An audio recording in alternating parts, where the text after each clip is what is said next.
família. De novo, minha família, vontade de Deus.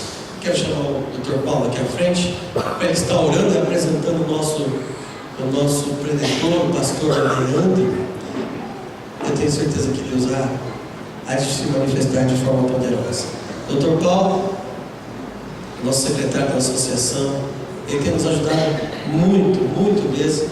Por isso quero essa oportunidade de também falar um pouco da associação. Boa noite, irmãos, mais uma vez. Estou aqui trazendo pregador. Falar do pastor Leandro levaria meia hora, mas eu não vou dizer nada. Só vou dizer que ele é meu pastor, muito querido. Minha família ama muito esse pastor. Ele tem feito grande trabalho, tem sido uma bênção para mim e para minha velhinha que está ali. Levanta aí, velhinha. Há muitos anos que eu carrego, 54 anos. Mas ele tem sido uma bênção na nossa família. Por isso eu vou agradecendo pela vida e pela mensagem que ele vai nos trazer nesta noite.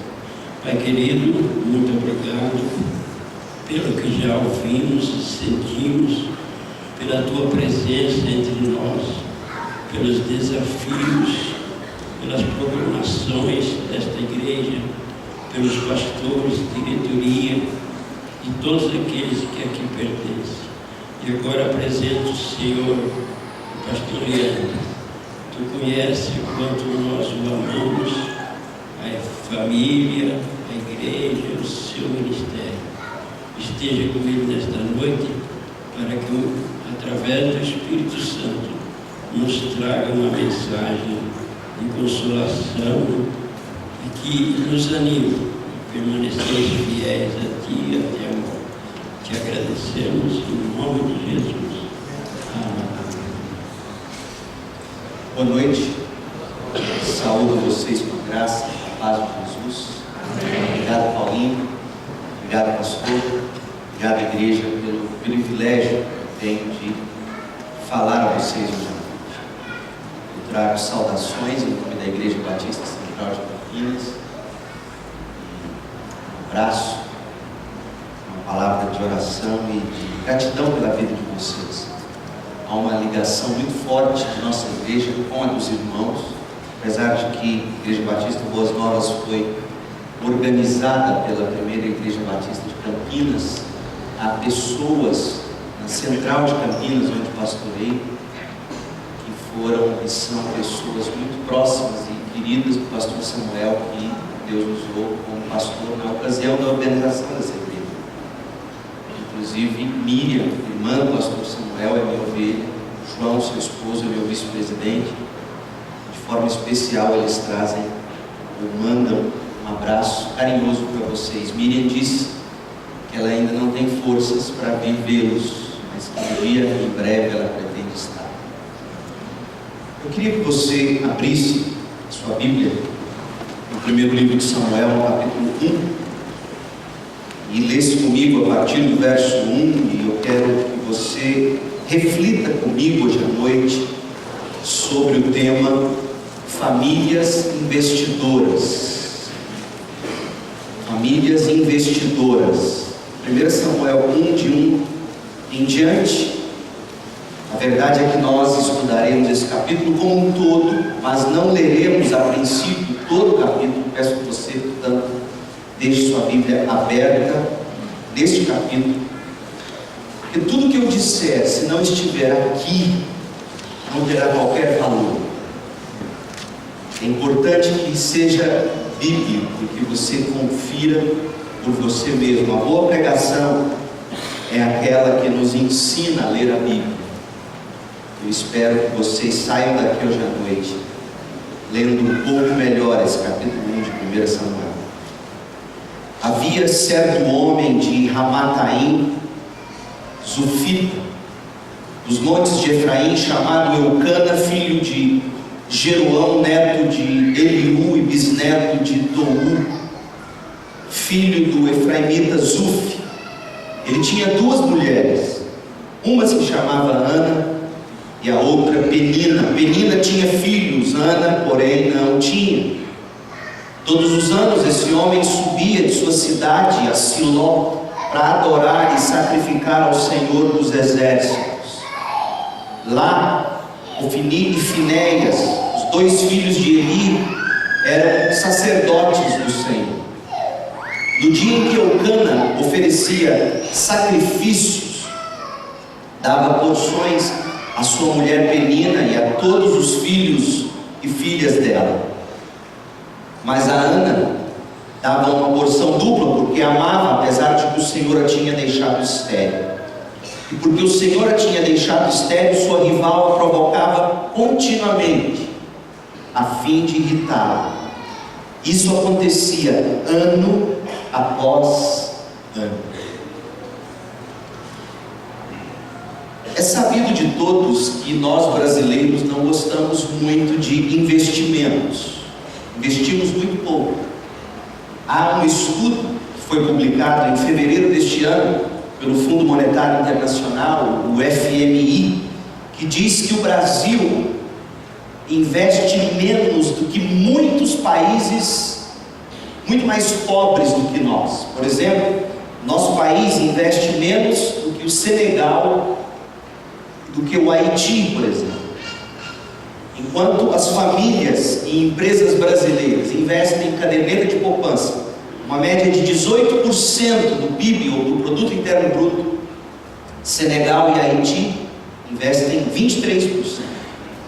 Investimos pouco financeiramente. Não gostamos de investimentos, somos imediatistas. Não é à toa que Casas Bahia, Magazine Luiza tem tanto sucesso, porque a gente compra a perder de vistas. E na verdade engana-se quem pensa que Casa Bahia vende móveis e eletrodomésticos. Eles vendem dinheiro. Eles são uma financeira.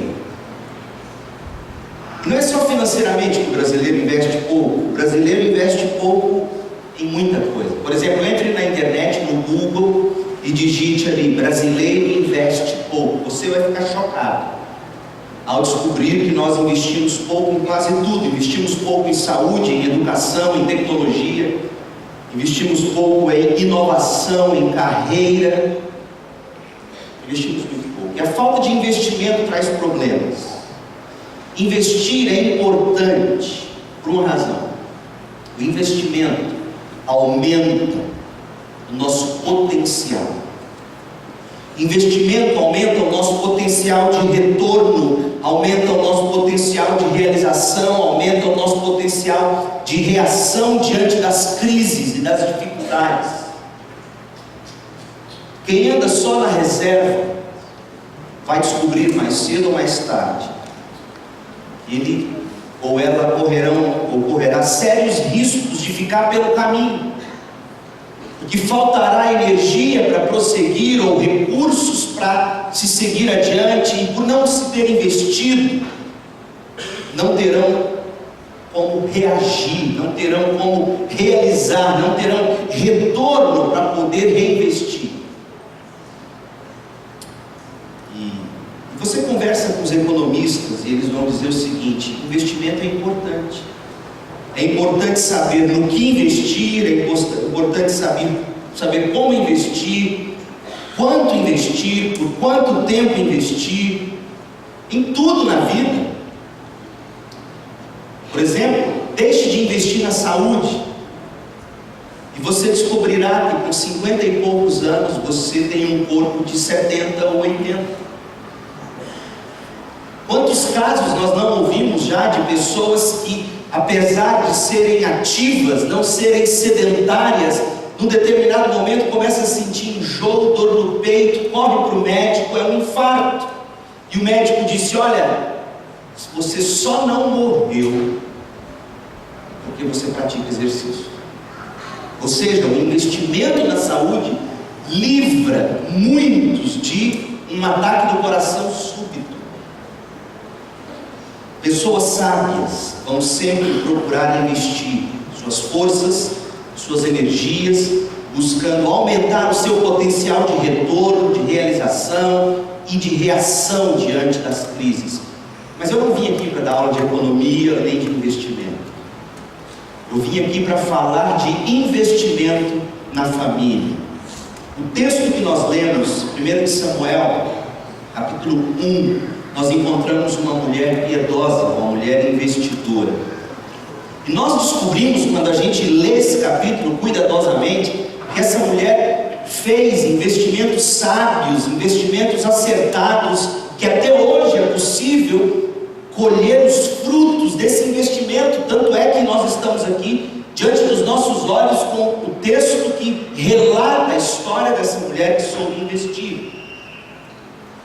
Nesse momento de campanha que os irmãos buscam investir na família, nessa ocasião especial, eu queria convidar você a examinar comigo a caderneta de poupança familiar dessa mulher, e juntos, nós todos, famílias, pais, mães, homens, mulheres, jovens, adultos.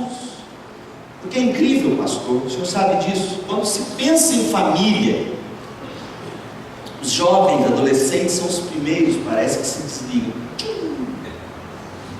Ih, vai falar de família, vai falar de casamento.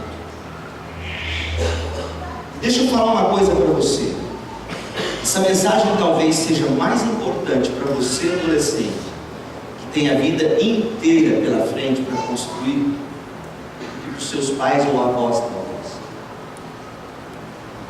Eu não nasci em lar evangélico, eu nasci em um lar católico não praticante.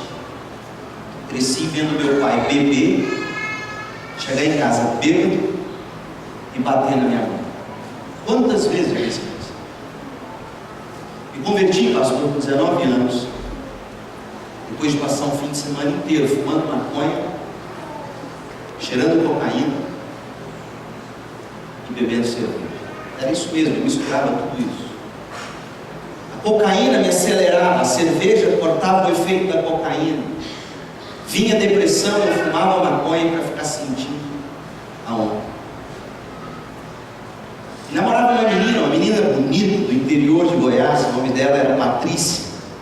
Nessa época eu estava terminado com a minha esposa. Namorei com minha esposa bruto 8 anos. Líquido deve ter dado 1 ano e meio, 2. Então nesse período de término eu era professor de matemática em Goiânia. Eu não sou paulista, eu sou goiano. E vocês podem imaginar, professor de matemática no ensino médio, as meninas davam em cima desse professor, não sei porquê, talvez pensando que eu fosse dar nota. E eu encontrei essa moça que morava no interior de Goiás, numa cidade chamada Edéia. Você não faz nem ideia de onde é Edéia. Menina bonita, rainha do milho. Minha esposa fala que ela era uma galinha. Mas era uma moça simpática.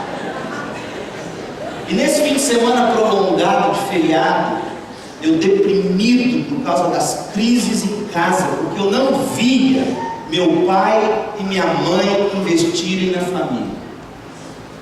Fim de semana para mim era tédio, porque fim de semana meu pai saía mais cedo do emprego, ao meio-dia, era o dia em que ele mais bebia. Chegava no fim do sábado, no entardecer, já me dava aquela angústia, porque eu sabia que ele ia chegar bêbado, minha mãe iria provocá-lo, a briga ia acontecer. Vou contar uma coisa para vocês: quantas vezes eu, adolescente, escutando meu pai chegar lá no portão, corria na cozinha, ia na gaveta, tirava as facas todas que eu encontrava e escondia, com medo do meu pai esfaquear. Quantas vezes? E eu fugia de todos os sentidos. E fui para a Edéia. Namorava essa moça, passava o fim de semana na casa de um tio, irmão do meu pai, que era casado com uma mulher, minha tia. A mãe dela tinha um hotel em Edéia e eu ficava num dos quartinhos do hotel e namorava essa menina. Linda. Nesse fim de semana eu bebi tanto, mas tanto. Estava sentado no corredor da casa dela.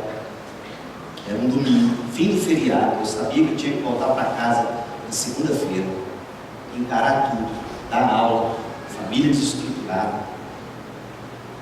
E aí a irmã dela, que era de uma igreja neopentecostal, casada com um tenente da Polícia Militar do estado de Goiás, me convidou para ir à igreja dela. Eu nunca tinha entrado em igreja de crente, eu tinha ódio de crente, ódio.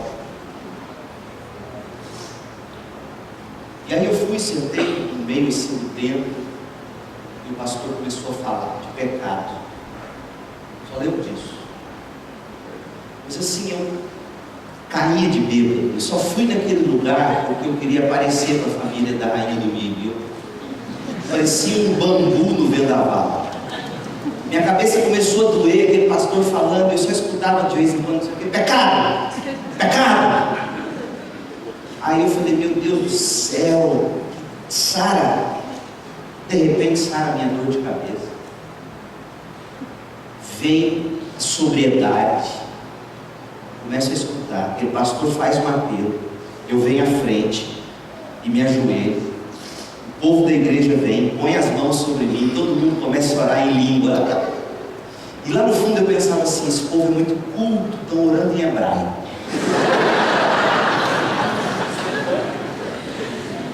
Entreguei minha vida a Cristo. Naquele dia eu entendi que Deus queria que eu fosse alguma coisa para Ele. Eu não sabia articular que Ele queria que eu fosse um pastor. Mas naquele dia eu entendi, Deus falou, você não vai ser só meu filho, você tem que ser algo mais. E eu brigava, eu falava, meu Deus, eu odeio crente, se eu tiver que ser um desses que fica lá na frente pregando. E fui para casa relutante. Na segunda-feira eu procurei a Cristiane, minha esposa. E falei, olha, entreguei minha vida a Jesus e eu acho que eu vou para o seminário, eu quero ser esse negócio, eu vou ser pastor. Ela falou, você está louco.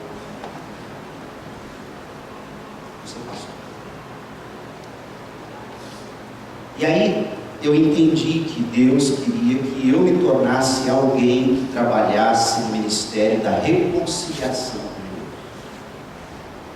A primeira coisa que eu fiz depois de convertido foi procurar meu pai, porque a essa altura meu pai já não morava em casa. Nós tivemos uma briga feia quando eu tinha de 17 para 18 anos. Ele bêbado quis bater na minha mãe, eu peguei uma ripa, um pedaço de pau, fui para cima dele e disse, se você encostar na minha mãe, eu juro, te mato aqui agora. E minha mãe, sabendo que o pior poderia acontecer, obrigou meu pai a sair de casa. Meu pai foi morar com a mãe dele, minha avó. E quando eu me converti, eu tive uma convicção tão grande de que, apesar dos erros do meu pai, eu devia a ele um pedido de perdão. Eu o havia desonrado. O filho, por mais que o pai erre, jamais pode fazer o que eu tinha feito. Fui pedir perdão para o meu pai disse, eu te perdoo, meu filho, a culpa nunca foi sua. E chorava como uma criança, eu nunca tinha visto isso. Começamos a estreitar nosso relacionamento. Pouco depois eu fui para o seminário, deixei o curso de matemática. Minha mãe achava que eu estava louco. Eu chegava das baladas de madrugada, ela nunca dizia nada.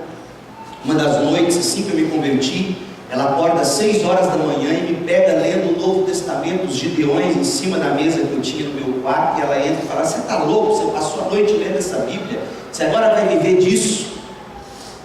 Mas quando eu chegava bêbado e de baladas, ela não dizia nada. E aí eles começaram a ver mudanças em mim. Eu me casei com a Cristiane, fiz o seminário em Goiânia, e surgiu a oportunidade de bolsa de estudos para eu fazer o mestrado nos Estados Unidos. Fui para os Estados Unidos, pela graça de Deus. Eu e Cris moramos lá 4 anos, fizemos cada um o seu mestrado lá. Meu pai me ligava todo domingo. Todo domingo o papai me ligava. A essa altura eles não se voltaram mais para o casamento, papai e mamãe. Minha mãe já tinha alguém na vida dela. Meu pai nunca encontrou ninguém. E um dia ele me ligou num sábado. E eu achei diferente, porque ele me ligava no domingo, logo depois do horário da igreja, do culto da manhã. E ele me ligou nesse sábado, a gente conversou de uma forma tão bacana. Aí, pela primeira vez, eu disse ao meu pai, eu te amo. Ele respondeu de lá, eu também te amo, meu filho. Pela primeira vez eu ouvi o papai dizer: Deus te abençoe. Só que eu não sabia que aquela não seria apenas a primeira vez, seria a última. Sábado seguinte, véspera de Dia dos Pais, meu pai bêbado, voltando de uma festa de forró de terceira idade, foi atravessar a rua, a última esquina antes de ele chegar na casa da minha avó. Uma correia jogou ele no chão, Santana passou em cima e meu pai chegou no pronto-socorro com morte cerebral. Meu pai morreu. Toca o telefone, um diácono da segunda igreja, de onde eu era membro, me disse: olha, Leandro, eu acho que seu pai morreu, ele está na UTI do hospital, não temos notícia. Naquela hora eu tinha certeza, era o jeito de ele me dar a notícia, assim, ir abrandando. Eu falei: mas Jerônimo, por que você está me dando essa notícia? Ele falou: não, porque quem socorreu seu pai encontrou no bolso dele um cartãozinho com meu nome e meu telefone. Eu fiquei com isso na cabeça, eu falei: por que o papai teria o nome do diácono da segunda igreja? Aí eu me lembrei, Jerônimo era a pessoa que recolhia as ofertas que me eram enviadas todo mês. O papai tinha o nome e o telefone. Eu fui descobrir depois, porque ele estava fazendo uma caderneta de poupança para me trazer para o Brasil, para passar aniversário com ele. O pai morreu num acidente trágico, muito trágico. Não pude vê-lo pela última vez, mas eu pude dizer a ele que eu o amava, e eu pude ouvir dele que ele me amava. Minha irmã, que hoje está longe de Deus, longe de tudo, um dia virou para mim e disse: Nana, ela me chama de Nana, sabe o que o papai me falou uma semana antes dele morrer? Eu falei: eu não tenho ideia. Ele falou que estava lutando para parar de beber e de fumar, e que quando você voltasse dos Estados Unidos, eu já era consagrado pastor, ele ia pedir para você batizar. Eu não sei, irmãos, se meu pai se entregou a Cristo. O que eu sei é que hoje eu sou de Cristo, no céu não haverá mais dor. Por que eu conto essa história? Eu conto essa história para você, jovem e adolescente, porque eu também um dia tive a sua idade e achei que problemas como esses, ou piores do que esses, jamais me atingiriam. Coisa de família é coisa só com meu pai e com minha mãe. E hoje à noite eu estou aqui para te dizer que se você não for o primeiro ou a primeira a lutar pelo investimento na sua família, não há futuro alegre ou feliz para você. Você deve ser o primeiro, a primeira a lutar para que seu pai e sua mãe invistam na sua vida. Como, pastor? Orando por eles e lutando junto com eles. Eu queria que você olhasse comigo para essa história de Ana e visse que tipo de investimento as nossas famílias precisam. Investimentos que haverão de salvar nossas famílias. Salvar nossas famílias. 3 lições que Ana nos ensina. Em primeiro lugar, famílias investidoras investem na família. E é importante nós sabermos disso, porque de tudo que o capítulo 1 de 1 Samuel poderia nos relatar, lembrem-se que o livro de Samuel é um livro que vai falar do grande rei Davi, o grande profeta Samuel, o início do reinado em Israel. Mas o livro de 1 Samuel começa nos mostrando um vislumbre de uma família homem chamado Eucana, da esposa chamada Ana e da outra esposa chamada Penina. O que Deus quer nos ensinar é que antes de Ele construir uma nação, antes de Ele estabelecer um rei, a primeira coisa que Ele leva em conta é o estado de uma família. Mas nós vivemos numa época em que ninguém mais valoriza a família. O que é família hoje? O IBGE, em 2010, diz que os homens casam cada vez mais tarde, homens e mulheres. A média é de 28 anos para homens e 26 para mulheres. Casam cada vez mais tarde, se separam cada vez mais jovem. A média de idade do homem que se separa hoje é de 42 anos. De mulher é 39. O tempo médio de casamento hoje é de no máximo 15 anos. E as razões, sabe quais são? O IBGE aponta. As pessoas querem investir cada vez mais na educação e no trabalho. As razões para o divórcio é que as pessoas cada vez mais progridem financeiramente, e quanto mais progridem, mais fácil o divórcio, mais fácil cada um seguir seu caminho e bancar sua própria vida. É por isso que o estado de São Paulo, de Paraná, por exemplo, são os estados que lideram o número de divórcios. Quanto mais rico, quanto mais condição financeira, mais fácil de se separar. A história de Ana, ela vem ao nosso encontro com a história de alguém que nos ensina que em meio a esse caos em que nós vivemos, nós precisamos investir na família. E precisamos investir na família apesar de três coisas. Em primeiro lugar, investir na família apesar das dificuldades. Olha o texto de 1 Samuel, capítulo 1, versos 1 e 2, e você vai descobrir um problema sério aqui. O homem chamado Eucana tinha duas mulheres, e não precisa ser sociólogo ou especialista, terapeuta familiar, para saber que um casamento já é difícil entre um homem e uma mulher. Agora, quando se fala de casamento entre um homem e duas mulheres, a coisa piora.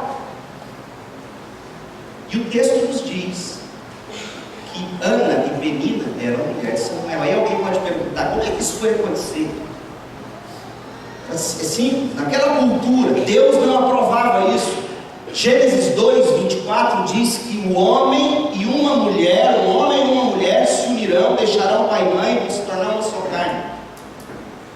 Mas acontecia de um homem às vezes ter duas ou mais mulheres, como no caso de Eucana. Por quê? Provavelmente, como o texto diz, que a primeira mulher, o nome da primeira mulher que aparece é o de Ana, provavelmente Eucana casa com Ana. Eles descobrem que Ana era estéril, e como o homem precisava ter filho, eles fazem um arranjo, e então Eucana casa com a outra, Penina, que lhe dá filhos. Isso aconteceu também com Abraão, Sara, Agar, se lembram disso? Isso era uma prática comum. Só que essa prática comum gerou inúmeras dificuldades para Eucana, Ana e Penina. A atenção de Eucana era dividida entre Ana e Penina. O amor de Eucana era dividido entre Ana e Penina.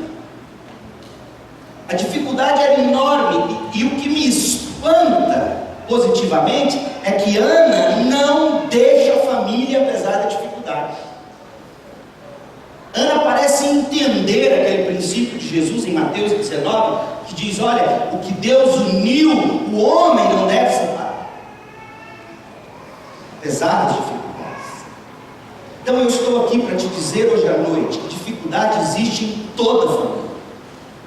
Ilusão a sua de achar que se você deixar essa mulher ou esse homem, você vai ser mais feliz. Aí você pode estar pensando, pastor, então você está me dizendo que Deus me quer infeliz para o resto da vida. É isso que eu mais ouço.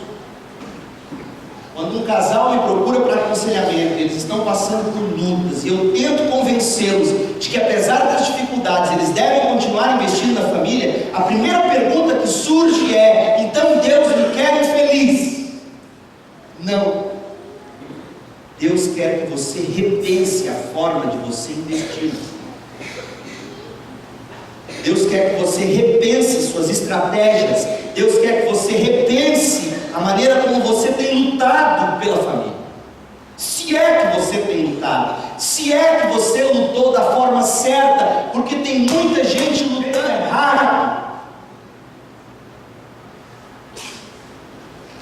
Ana nos ensina, diante das dificuldades, Deus não quer que a gente desista, Deus quer que a gente repense. Segundo, invista na família apesar do desencorajamento. Os desafios já são grandes, as dificuldades já são grandes, mas o desencorajamento é pior. Olha o verso 2, 1 Samuel 1.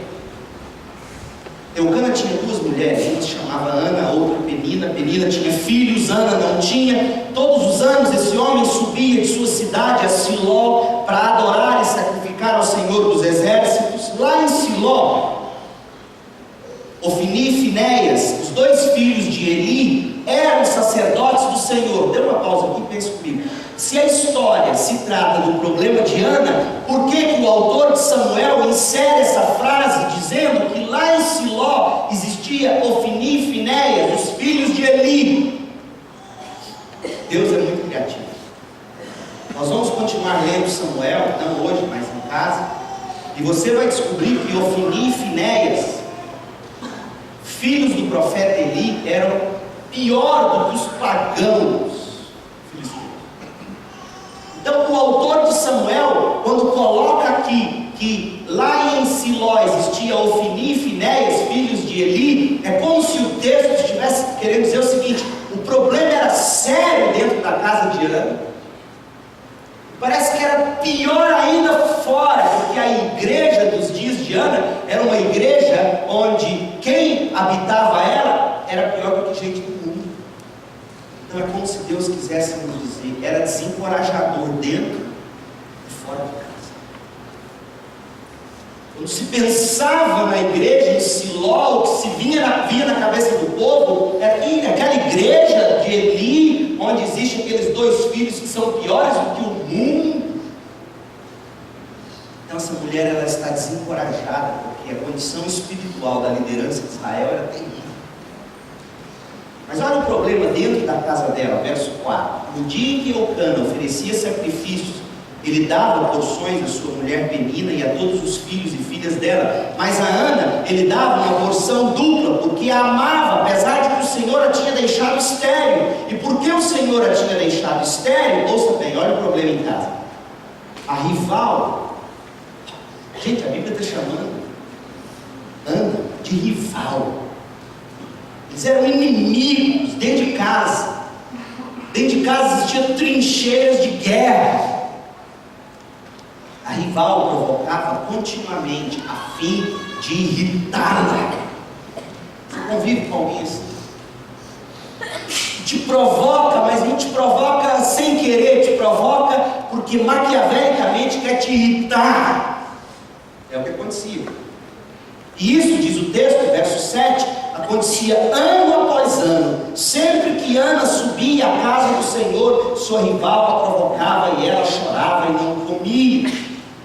É desencorajadora a situação dessa mulher. É desencorajadora porque na igreja acontece o pior. É desencorajador porque em casa tem alguém que é inimigo, que irrita.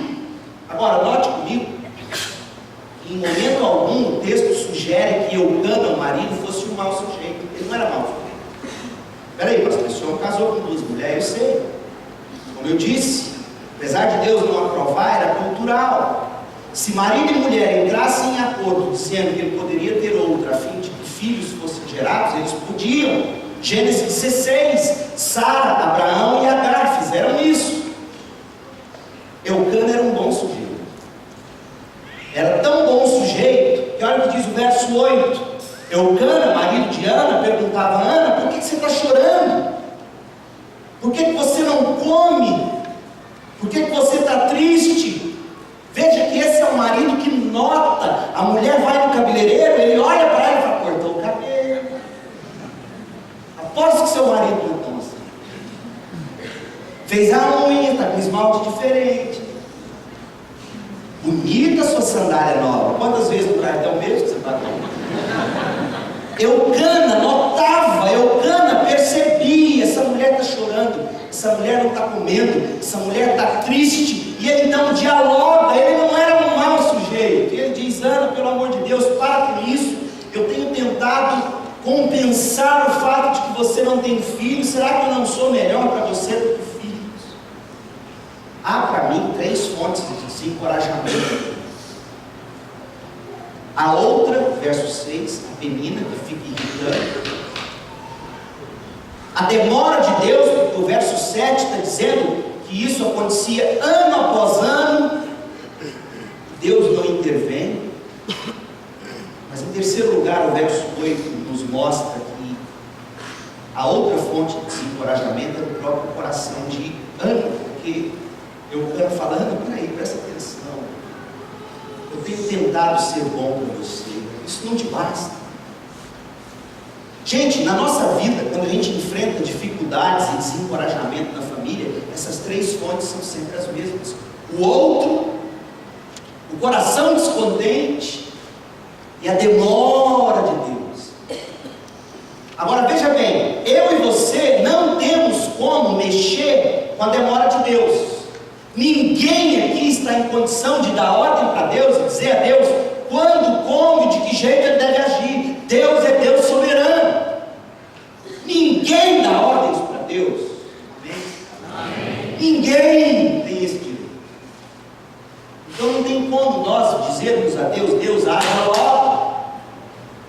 A outra fonte de desencorajamento é essa tal de Penina que fica te irritando, que é seu rival. Não tem como você mudar o coração daquele filho que não muda. Não tem como você mudar o coração daquele cônjuge que não se transforma. Não tem como você mudar o outro. Ponha isso na sua cabeça.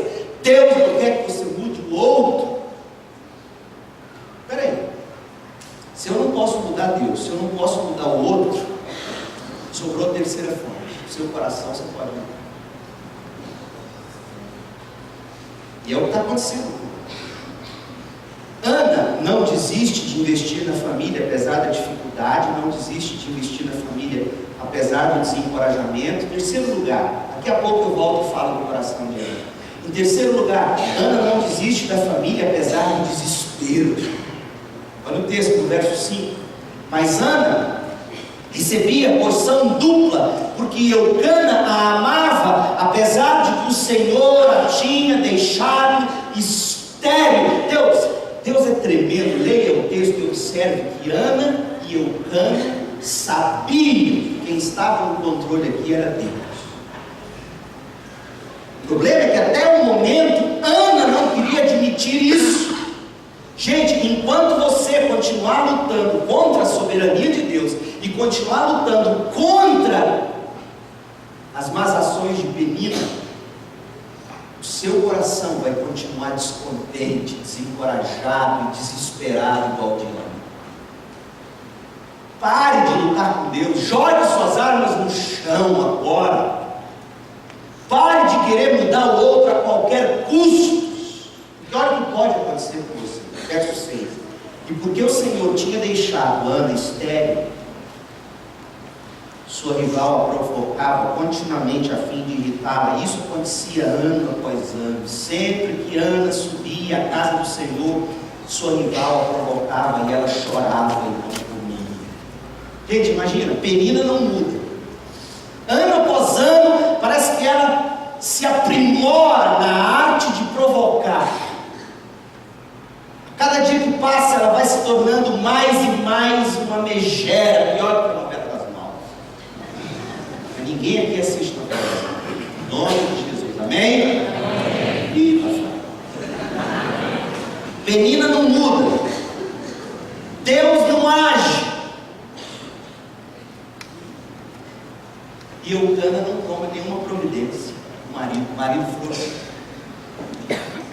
Imagina, gente, você acha que nunca passou pelo coração de Ana o seguinte: Deus não age, Penina não muda, e esse meu marido, esse frouxo, esse Eucana, fica só me dando presente. O que eu quero que ele faça é que ele cate a Penina pelo pescoço e dê uma nela para que ela nunca mais fale assim comigo.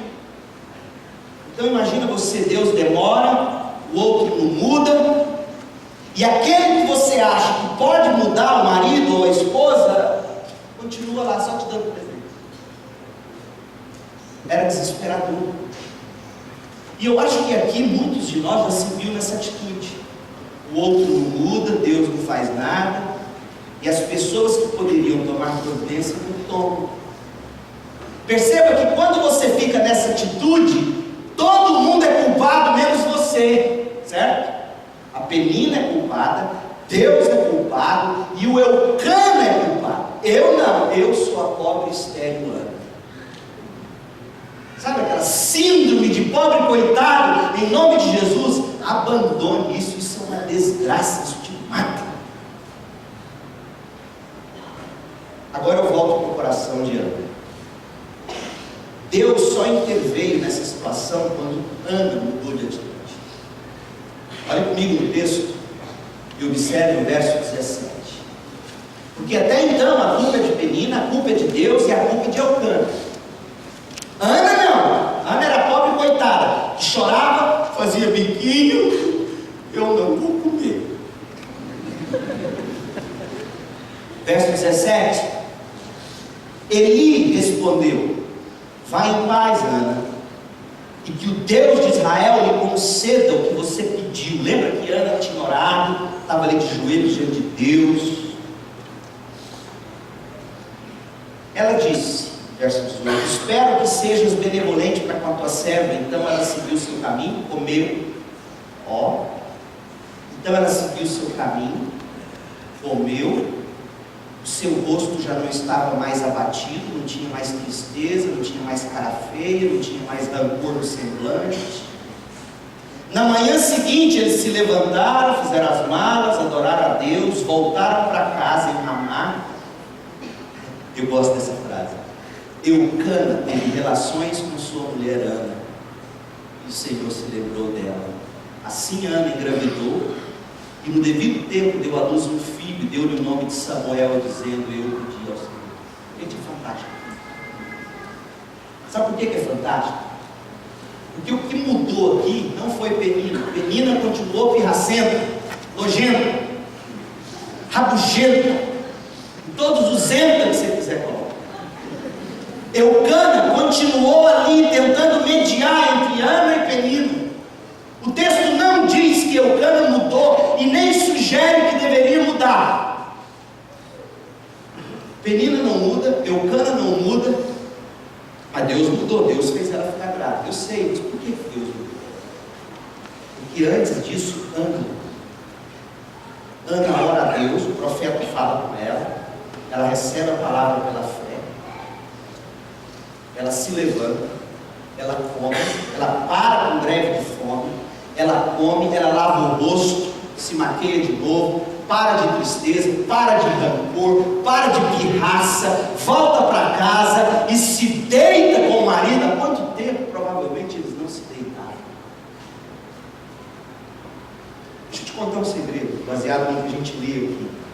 Não adianta cara feia, cara de coitado, cara de pobre de mim, greve de fome, greve de cana.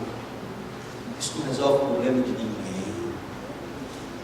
A Bíblia nos diz que o que Deus espera de muitos casais até hoje à noite é que o coração mude, o semblante se alegre, o apetite volte, o romance recomece. Só então a graça de Deus será derramada. Se você não crer nisso, eu não sei mais o que te dizer hoje. Porque o que Deus espera de nós é que, diante de palavras, de promessa, a gente haja com fé. Deus vira para Abraão e diz: Abraão, eu vou te dar uma terra. Aonde? Não, eu não vou te mostrar ainda. Deixa a sua parentela, segue, vai embora. Peraí, mas aonde é isso? Não sei. Aliás, eu sei, mas não vou te dizer. Siga, Abraão, vai embora. Ana, eu vou te dar um filho, mas você precisa melhorar a cara, comer, ir para a cama com seu marido, mudar de vida, ser outra mulher. Creia no que eu estou te dizendo, Ana. Tem muitas Anas aqui hoje à noite. Tem muitos anos também. Não é só mulher que tem culpa disso. Tem muito homem precisando mudar a carranca, o mau cheiro, o cuidado com a saúde, com o físico, com as palavras, com o tato, com o jeito de ser, com o jeito de amar, com o jeito de abraçar a mulher, os filhos. Tem muita gente precisando voltar a comer com moderação, obviamente, voltar a ter alegria no rosto e voltar a fazer as coisas normais da vida, crendo que Deus está nesse negócio e na hora dele Ele age, amém? Amém. Agora, e se Ele não agir, pastor? Se Ele não agir, no mínimo, escuta o que eu vou dizer, talvez isso não te agrade. Se Ele não agir, muitas vezes Ele não age como a gente quer. Mas se Ele não agir, no mínimo, a gente vai estar fazendo o que glorifica a Deus. Isso é o que importa. Suponhamos que você volte a comer, que você melhore o seu semblante, que você volte a sua vida ao normal, e daqui a alguns anos eu te encontro. E você vira para mim e diz: lembra daquele sermão? Eu provavelmente não vou me lembrar. Não porque não seja significativo, mas porque marca muito mais quem recebe quem dá. E aí você vai dizer: sabe, não mudou nada. Aí eu vou dizer: será? Aí você vai parar e pensar e vai dizer: não, no fundo mudou. Mudou minha atitude. Eu descobri que eu passei a glorificar a Deus. Eu vou te dizer: amém. Isso. O que importa é sairmos daqui hoje à noite com consciência de que somos criados e nascemos para a glória de Deus. E o que Deus quer de muita gente aqui hoje à noite é que você pare de olhar para as acusações de Penina. Penina pode ser seu filho mal criado. Penina pode ser seu cônjuge desrespeitoso. Hoje à noite você tem que parar de culpar Deus por não agir logo. Você tem que parar de culpar aquelas pessoas que você julga ser as pessoas que podem mudar. Porque a Bíblia nos ensina que em primeiro lugar a mudança tem que ocorrer em você.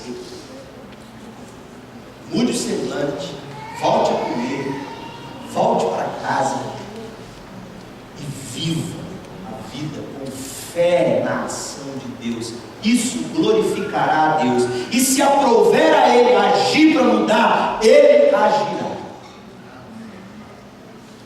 Então, famílias investidoras investem na família, apesar das dificuldades, dos desencorajamentos e do desespero. Há uma segunda lição. Famílias investidoras investem na fé. Porque você e eu precisamos notar nesse texto que o que sustentou Ana nesse processo todo foi a fé dela. Ela só conseguiu investir na família porque ela investia na fé. E tem gente aqui, eu sei, que quer mudar a família, e aleluia, é um excelente desejo, mas você não vai conseguir seguir se você não aprender a romper em fé. E fé não é varinha de condão, não é passe de mágica. Fé é crer nas revelações de Deus segundo a Escritura e agir conforme que a Bíblia diz ser o certo. Só que tem jovem que pensa em casar, por exemplo, investem na família, investem, compram os móveis, compram apartamento, aliás, casam lá na frente, está quase chegando a aposentadoria quando decide casar, quer construir, quer ter casa, quer ter carro, quer ter casa na praia, quer ter fazenda primeiro, para depois casar. E aí se preocupam com tudo, mas não se preocupam com a fé. Homens que são bons, homem é mestre nisso, provedor, trabalha de segunda a segunda, investe, põe comida dentro de casa, procura fazer o melhor, é trabalhador. O homem gosta de dizer isso: eu sou trabalhador, mas não investe na fé. Aí vem o Salmo 127 e diz que se o Senhor não edificar a casa, em vão trabalha nessa. Olha, se você não buscar Deus para edificar seu lar, não adianta você acordar de madrugada na segunda-feira filho, a Bíblia está dizendo isso no Salmo 127. Saia daqui hoje à noite com a consciência de que se você quiser saber investir na sua família, antes você vai aprender a investir na sua fé. E o texto nos mostra. A fé nos leva a um relacionamento pessoal com Deus. Olha o verso 9 a 11, quando o texto bíblico nos diz, 1 Samuel 1, de 9 a 11, fala desse relacionamento pessoal de Ana com Deus. Ana está debaixo do Senhor, Ana está debruçada no altar de Deus aqui. Ana está orando. Certa vez, quando terminou de comer e beber em Siló, estando o sacerdote Eli sentado numa cadeira junto à entrada do santuário, Ana se levantou com a alma amargurada, chorou muito e orou ao Senhor e fez um voto. Ela está com Deus, ela está próxima, ela está íntima, ela está investindo em fé. A fé nos leva a algumas reações práticas diante de Deus. Eu acho tremendo, o texto nos diz, a partir do verso 11 até o verso 23, que Ana muda a atitude dela. Tem muita gente que diz, não, eu estou buscando a Deus, eu estou com fé em Deus, minha vida com Deus nunca foi tão boa. Você pode observar, se essas pessoas que dizem estar bem com Deus não estão mudando suas atitudes para com o próximo, não tem nada de fé nisso. Tem orgulho, mas não tem fé.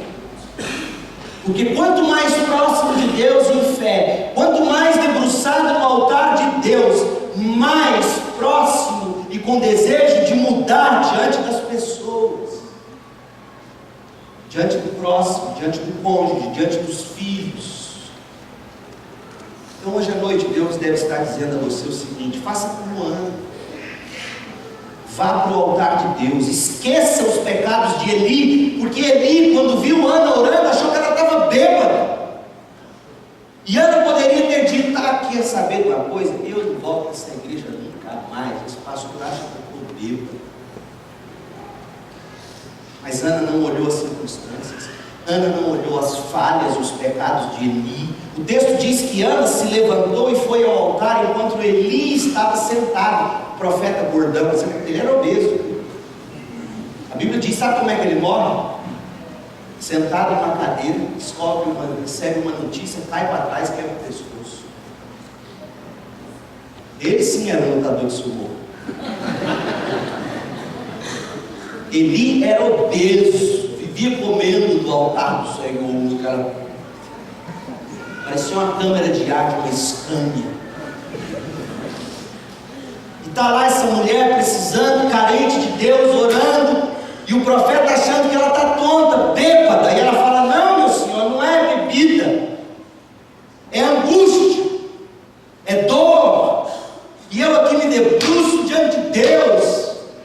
Aí o profeta fala, ela recebe a palavra, ela volta, melhora o rosto, passa o rosto, passa batom, se maqueia, arruma o cabelo, come de novo, sorri para o marido e fala, vamos embora. O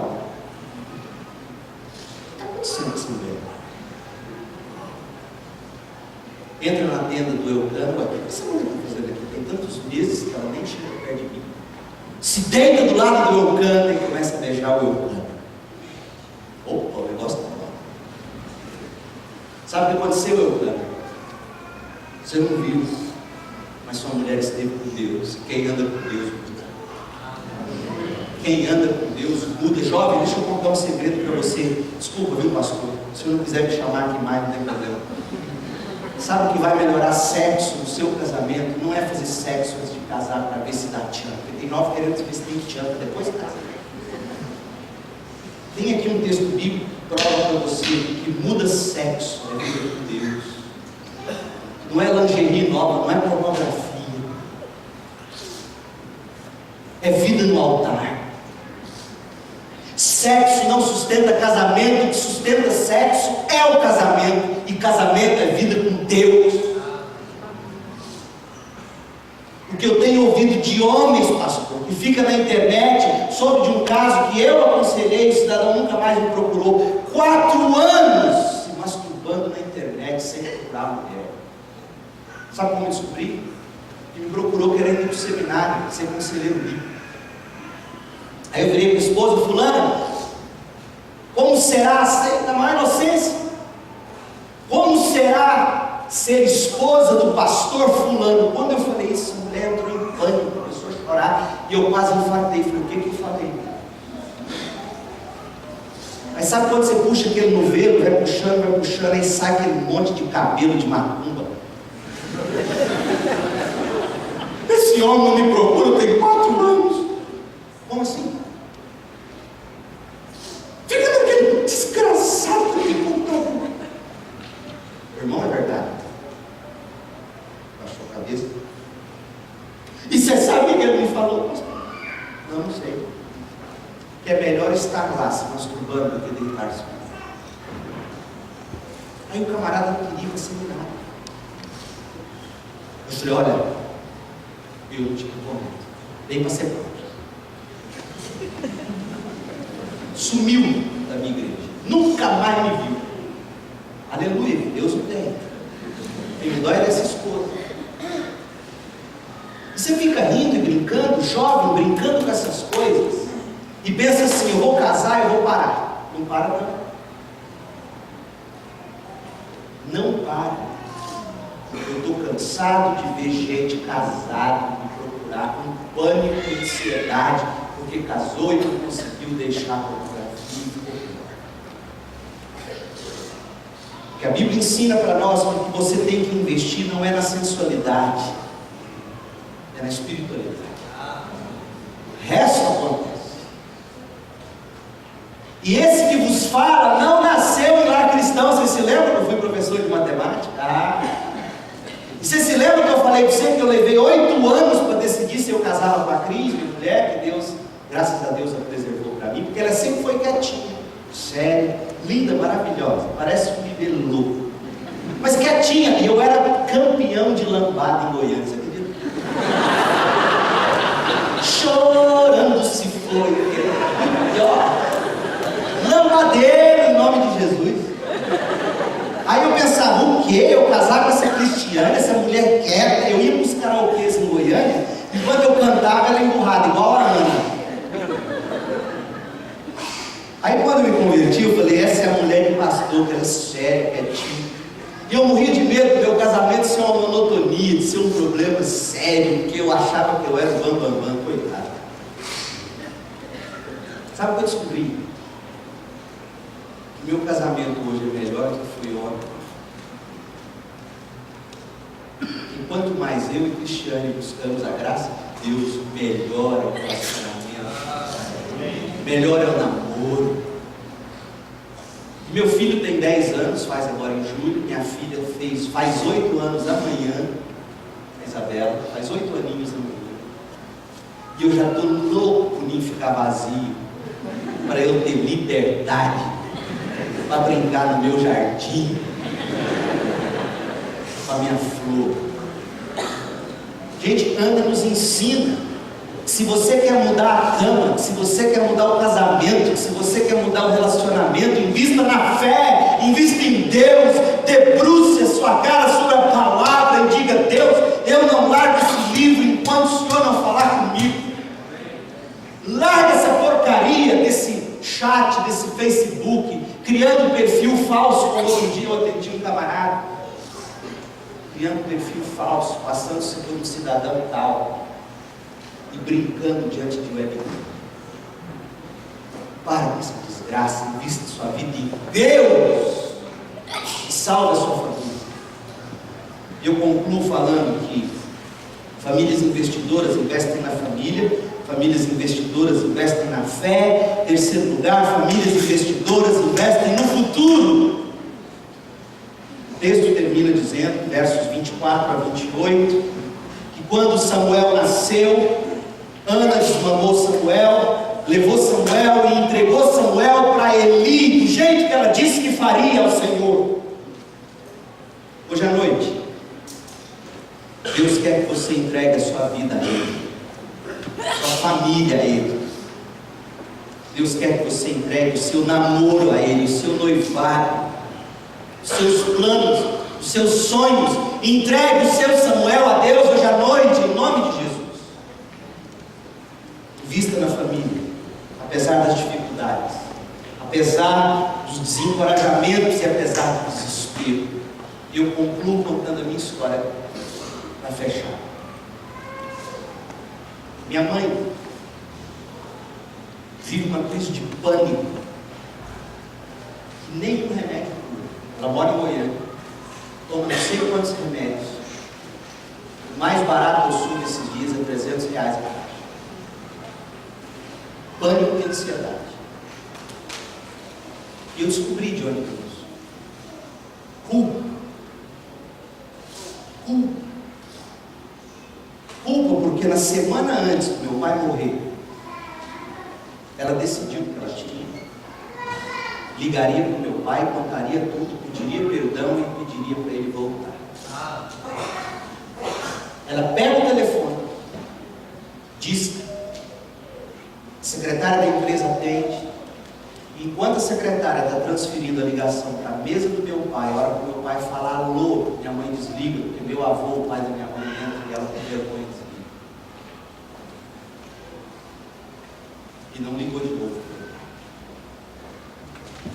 Semana passou, e a notícia que ela recebe é de que meu pai estava morto no hospital de urgência em Goiânia.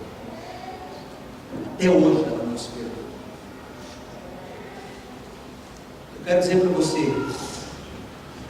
que você precisa hoje à noite parar da síndrome de Ana, culpa de Penina, culpa de Eucana, culpa de Deus. Não, a culpa é do seu coração que não reage apropriadamente.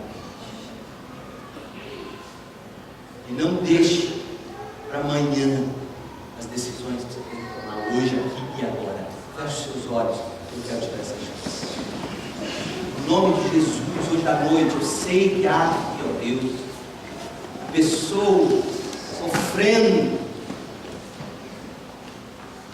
pessoas cujas famílias estão cheias de dificuldades,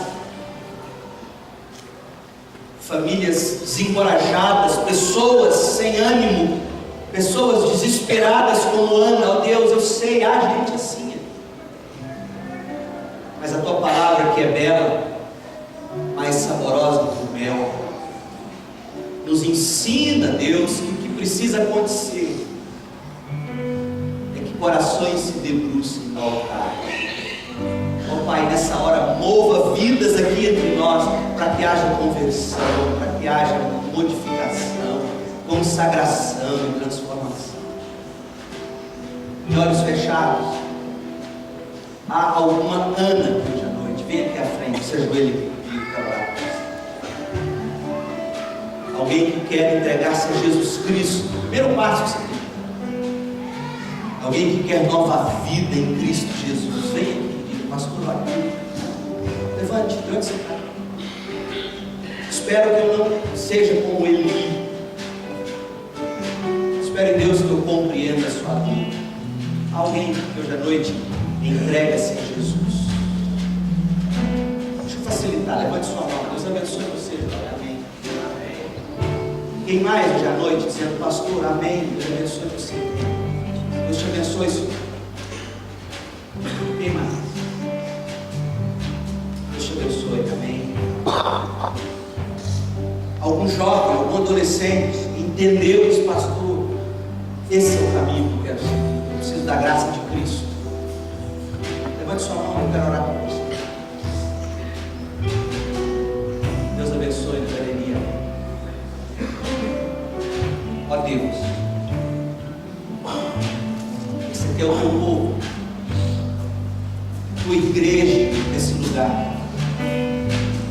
Famílias, sim, cheias de dificuldades, algumas desencorajadas, outras desesperadas, mas nada tão longe e tão perdido que tua graça, ó Pai, não possa reverter. Ó Deus, que hoje à noite saímos daqui como Ana após o encontro com o Senhor, que saímos daqui dispostos a comer de novo, com um semblante novo, alegre, com a disposição de seguir a vida, porque a graça do Senhor é melhor que a vida, a graça do Senhor é melhor do que a vida. Ensina-nos, portanto, a te adorar. Abençoe essa igreja, abençoe esse pastor, abençoe toda a liderança desse povo tão amado. Em nome de Jesus. Amém e amém. Deus te abençoe, te dê a paz. Se eu te ofendi em algo que tenha dito, me perdoe. Da próxima vez, se assim houver, vou procurar ser um pouco mais contido.